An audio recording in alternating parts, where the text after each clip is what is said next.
Isang magandang araw pong muli mga kababayan, at sa oras pong ito ako po ay bumabati muli sa atin pong mga kapatid at sa ating mga kababayan sa iba't ibang bahagi po ng bansang Pilipinas, Luzon, Visayas at Mindanao, at sa iba't ibang panig ng mundo. Ayan, sana po ay nasa mabuti po kayong kalagayan. At ang atin pong pag-uusapan ay tungkol po dito sa paghahain ng impeachment dito po sa ating Pangulong Bongbong Marcos. Pakinggan po natin ang balita dito po sa UNTV. Tila ipinagwalang bahala ni House Speaker Martin Romualdez ang tangkang impeachment complaint laban kay President Ferdinand Marcos Jr. Pero ang ilang mambabatas nagtataka sa timing ng mga nagsusulong nito. Ang detalye sa ulat ni Rosa Licos. Walang tumanggap sa impeachment complaint na iniendorso ng Duterte Youth Party List laban kay President Ferdinand Marcos Jr. Bunsod ang impeachment complaint ng pagpayag umano ni PBBM na mailipat ang isang Filipino citizen, partikular na si dating Pangulong Rodrigo Duterte, sa kamay ng mga banyaga. Napakaraming Pilipino ang naghahanap ng kasagutan kung bakit isang Pilipino ay sinurrender sa mga dayuhan. Ang fina-file natin ditong articles of impeachment is a culpable violation of the Constitution. Dinala ang reklamo sa tanggapan ni House Secretary General Reginald Velasco araw ng Huwebes, May 8, 2025. Pero wala sa kanyang opisina si House Secretary General Velasco dahilan para hindi tanggapin ang impeachment complaint. Ayon kay House Speaker Martin Romualdez, nasa seminar si Secretary General Velasco. We're not in session right now, so not much can be done, di ba? At sa alam ko po, miski yung SecGen's office, naka-seminar sila ngayon. So we have to wait for the proper time to consider that. Tila ipinagwalang bahala rin ng House Leader ang tangkang paghahain ng impeachment complaint. I really don't know. I don't know what inspired them, but hayaan mo na lang sila. Ang ilang mambabatas, ipinagtataka naman ang timing ng hakbang, lalo na't ilang araw na lang bago ang midterm elections. Well, ang tanong ko lang ho sa impeachment, may 2 linggo na lang ho pagkabalik namin ng session. Hindi ko alam kung may saktong oras pa. Hindi ko rin nababasa yung impeachment. Pero kaduda-duda na ito po ay ipapile 4 na araw bago ang eleksyon. Sana ho ang ating mga kababayan ay tignan hindi po kandidato ang ating presidente at bakit kailangan gawin po ito sa kanya. Ayun na nga, kasi bakit kailan mag-eleksyon na? Di ba? So, distraction siguro. Paniniwala rin nila na wala na rin namang oras para rito, lalo na't matatapos na ang 19th Congress. Wala na pero karapatan naman ng lahat, di ba? Kahit sino, kahit ikaw, if you want to file an impeachment complaint. Ang medyo nagtataka lang sabi ko parang ala ng oras. Susubukan umano ng Duterte Youth Party List na ihain ang impeachment complaint sa susunod na Martes, May 13. Rosa Licos, UNTV News and Rescue. Diyos ang... Yan po mga kababayan, ano po ba ang inyong saloobin po dyan sa bagay na yan na naghain ng impeachment complaint? Ito pong Duterte party list po na ito, ano po? Para po sa akin, siyempre sa pangkaraniwang Pilipino, nakagaya ko na wala naman pong pinag-aralan sa buhay. Itong mga taong ito may mga pinag-aralan, ano po? Sa aking pong pananaw, ang kinakatwiran po nila base po doon sa atin pong narinig ay bakit daw ibinigay ng ating ipinahintulot ng ating Pangulo na litisin doon sa dahig itong ating Pangulong Duterte.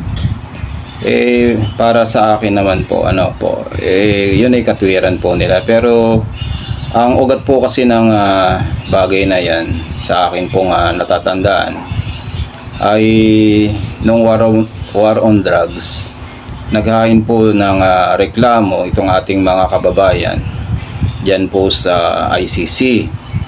Bakit po sila naghain? Ang dahilan nga po, dahil nung panahon na yon ay hindi sila makapagreklamo dito At kung magreklamo man sila ay nawawalan po ng kwenta. Ano po, dahil nga siyempre unang-una, siyempre pulis po yung kanilang inireklamo. Paano po yun Kaya kumbaga sa panahon po na yun marami pong taong natatakot. Kahit nga po talaga yung mga panahon na yun talaga nakita naman po natin halos araw-araw ay may patayan, ano po. At dahil nga po dun sa bagay na yun, nagsampa ng reklamo itong ating mga kababayan doon sa ICC. At ang naging kasangkapan nga po nito ay sila Senator Trillanes, ano po, ang pagsasampa ng kaso doon. Ngayon, nung dumating ngayon ng panahon na ito nga, natanggal na po, kumbaga natapos na yung term ng ating Pangulo, lumabas ngayon po yung warrant of arrest sa ICC, na itong ICC ano po ay nawala na po ng jurisdiction dito sa ating bansa dahil nga po nag-withdraw itong ating Pangulo. Pero nung panahon na hindi pa po nagwi-withdraw ang ating Pangulo, nakasampo na po yung kaso. Yun po yung aking pagkakaintindi, ano po. Kaya kumbaga yung panahon na yun na nagsampa ng kaso itong sila Senator Trillanes, kumbaga ano pa yun, sakop pa ng ICC. Ngayon, ang sabi nga po ng ating Pangulong Bongbong Marcos, hindi siya makikialam dahil wala nang jurisdiction ang ICC dito po sa ating bansa dahil nga nag-withdraw itong ating Pangulo na si Pangulong Rodrigo Duterte, ano po.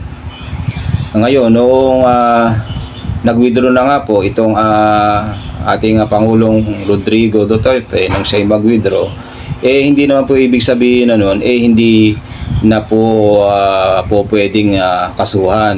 Kasi nga po, hindi pa siya nakapag-withdraw, nandun na po yung kaso. Nagsampa na po ng kaso itong sila Senadora Trillanes. Ayan, yan po yung pagkakatanda ko dyan Ngayon, nung lumabas itong warrant of arrest, kahit na walang jurisdiction, meron naman po tayong pananagutan na sumunod sa batas din naman dun sa Interpol. Ano po, kasi naglabas ng warrant of arrest yung ICC, warrant of arrest ng ICC, tapos ibinigay sa Interpol, tayo naman po may pananagutan din namang sumunod dahil ang Interpol man ay may malaki rin naman po tayong utang na loob sa kanila dahil nga po yung mga ating mga tumakas dito sa ating bansa sila ang naging kasangkapan nitong Interpol. Kaya may pananagutan din naman po tayo bilang tayong mga Pilipino at itong ating mga kapulisan na hulihin ano po itong si Pangulong Rodrigo Duterte na mayroong warrant of arrest na galing po sa ICC. Kaya po ako ay naguguluhan ano po na parang bakit ang ating Pangulo ang kanilang sinisisi sa pagkakahuli dito sa ating Pangulong Duterte. Ngayon sa isang punto siguro pwede naman din talagang hindi payagan ng ating Pangulo yung paghuli sa ating dating Pangulong Duterte. Kaya lang po ang mahirap po nun, masisira po tayo sa Interpol. Kumbaga, pag dumating yung panahon na tayo naman ang mga kailangan sa kanila, hindi na tayo makaka-request dahil hindi naman tayo sumunod doon sa ibinigay po nila. Doon binigay ng Interpol na ulihin tong ating dating Pangulong Duterte. Kaya, obligasyon ng Pangulo na ibigay sa Interpol itong ating Pangulong Duterte. Yan po ang pagkakatanda ko. At saka nung mga panahon po na yon nung hindi pa po lumalabas yung warrant of arrest, sinasabi rin naman ng ibang mga Duterte, mga DDS na ang sabi nila, nasaan yung warrant of arrest ng mga ICC, parang ganun sinasabi nila. At maging ang ating Pangulong Duterte, sinasabi niya ron na kailangan nga ilabas na yung warrant of arrest, baka mamatay na araw siya. At ngayon pong lumabas yun, bakit ngayon ay nagre-reklamo sila? At samantalang sila yung nagsasabi na saan na yung warrant of arrest. At isa pa pong nakikita ko dun sa bagay na yun, nung panahon na yun, itong ating Pangulong Duterte ay tawag ng tawag sa ating Pangulong BBM na bangag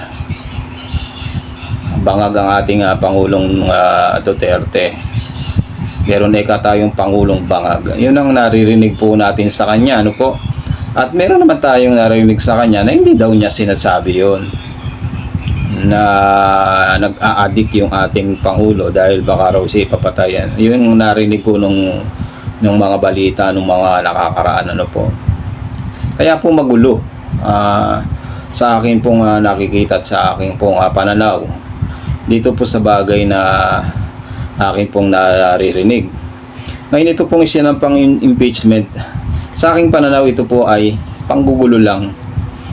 Dahil unang-una, kaya ko po sinasabi na ito ay panggulo lang. Maghahalala, maharap pa ba yan ng mga kongresista?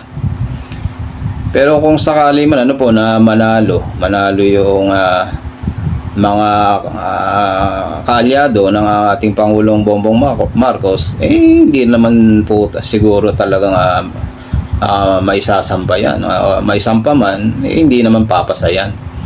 Yun ang akin pong pananaw doon. Ngayon, maliban na lang po siguro kung ang mananalo ay mga tropa ng mga Duterte. Yun po ang aking nakikita dyan. At kaya sa inyo po mga kababayan, ano po ba ang inyong pananaw sa bagay na yan? Mag-comment na lamang po kayo dito po sa ating munting programa. At sana po ay mag-react po kayo kung ano po ang inyong pananaw dito po sa pagsampa ng impeachment nung ito pong party list ng mga Duterte. Bahala na pong kayong mag-comment kung ano po ang inyong masasabi po at pananaw sa bagay na ito. Ayan, at muli po, salamat po sa inyong pakikinig dito po at panonood dito po sa aking munting channel. Sana po ay mag-like po kayo, mag-subscribe, at i-share nyo na rin po itong ating napag-usapan sa bagay na ito. At muli po, maraming pong salamat. At muli po aking sinasabi palagi na sa araw-araw po na lumilipas sa ating buhay, tayo po ay magpasalamat sa Diyos na may lalang. Babay po.